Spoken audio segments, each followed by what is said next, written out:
Hey guys, welcome back to another episode. So, I just finished watching Doom Patrol Season 4. And I did do the first 6 episodes of Doom Patrol Season 4. Now I get to do the second 6 episodes of Doom Patrol Season 4, which I'm kind of. The first half was leading up to Immortus and the future. The second half was more of closing the loop, because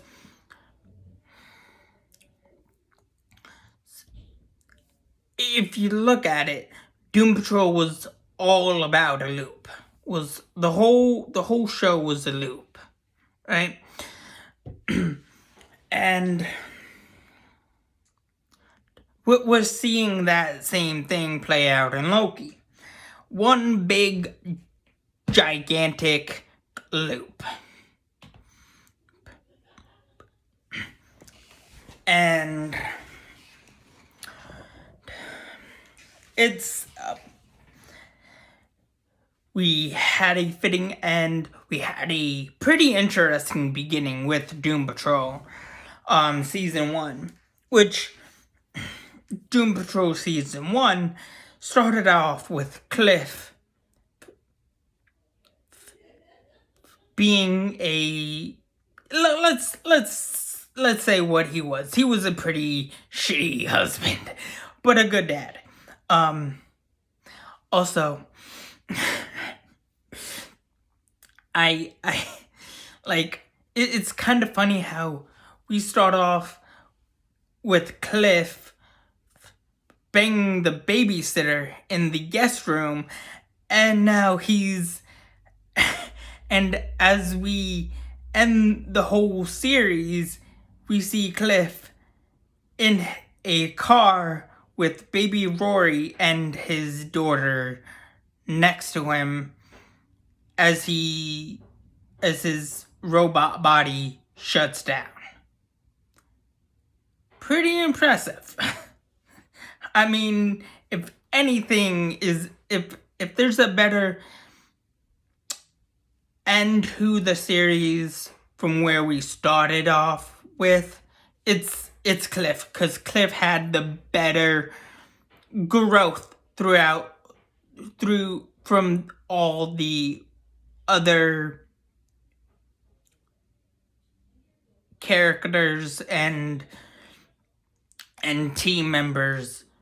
It was literally Cliff was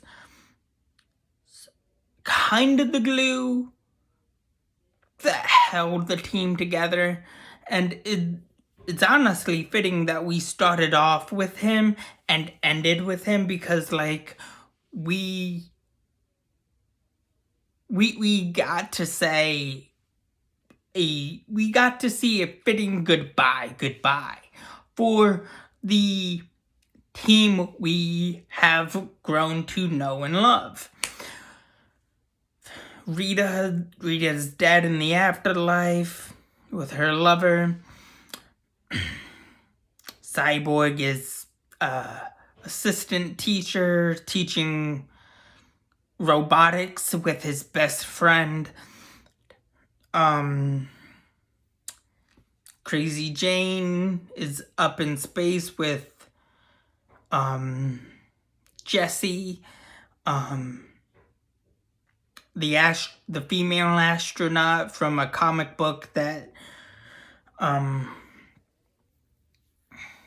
Dorothy made come out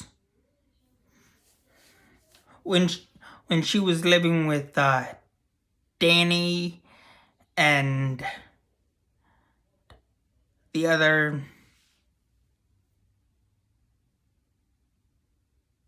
drag queens that lived with Danny the street, that turned into Danny the Block, that turned into Danny the Circus, I think. And then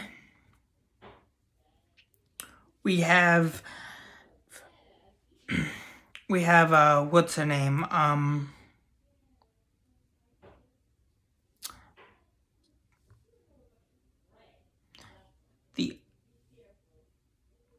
The shapeshifter,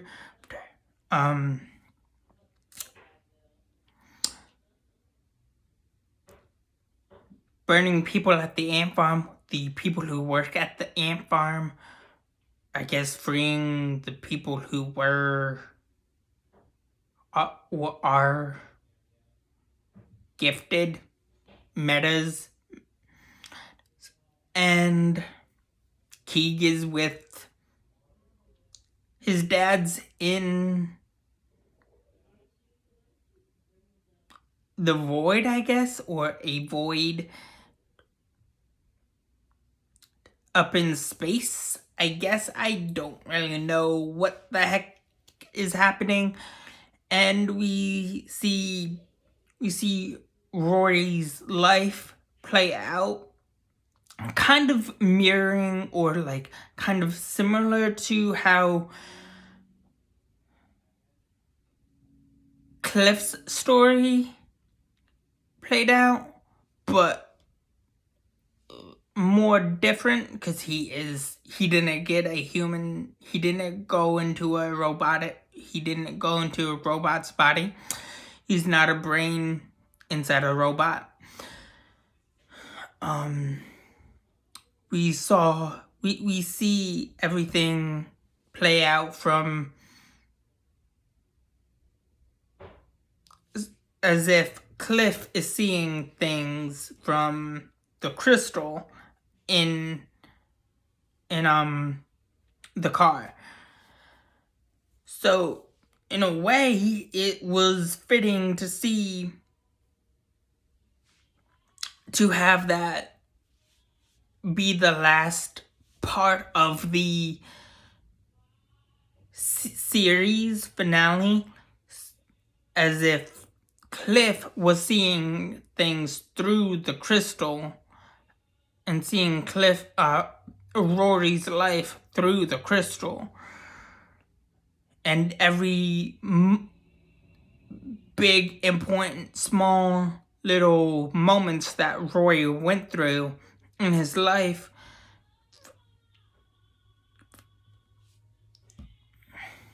happen. And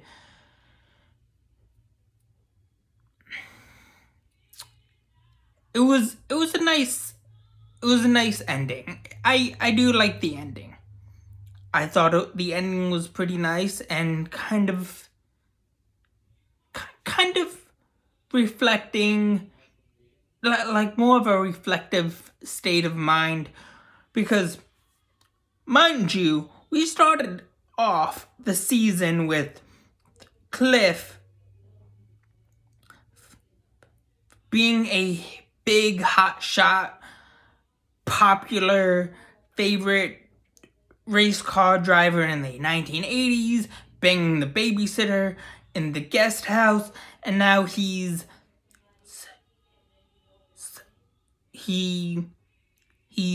working on a car with his daughter and his grandchild in the front seat, as he's like looking at the crystal that Immortus gave him, and he's like, everything's okay. Yep, everything's good. Everything is good. As his robot body starts to shut down, and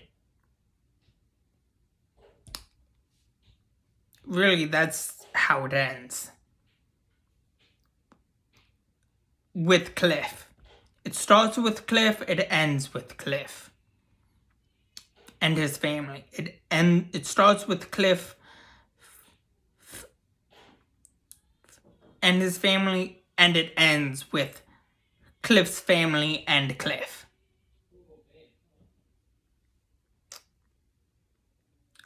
And a montage of everything Cliff has been through, you know. And honestly, it was pretty good. It was a pretty good episode. Anyways, that's all I have for you guys so far for right now. Please like, share, subscribe, and have a good day. Thanks. Bye.